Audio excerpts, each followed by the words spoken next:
I'm gonna wreck it!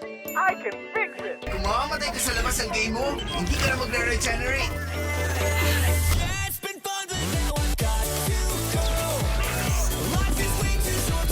Ikaw lang naman yung kontrabidang nagwawasak ng building. Tuwing natatapos niya ang trabaho niya, binibigyan siya ng medal. Pero yung mahusay magwasak, binibigyan din ba ng medal? Ito pala yung karera ng mga ending coach. Tumilat ka na. Ginawa ko para sa'yo.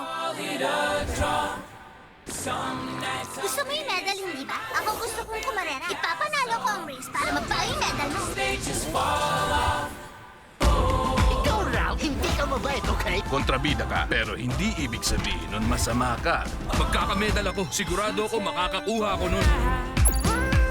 Ang sarap siguro sa pakiramdam na maging bida.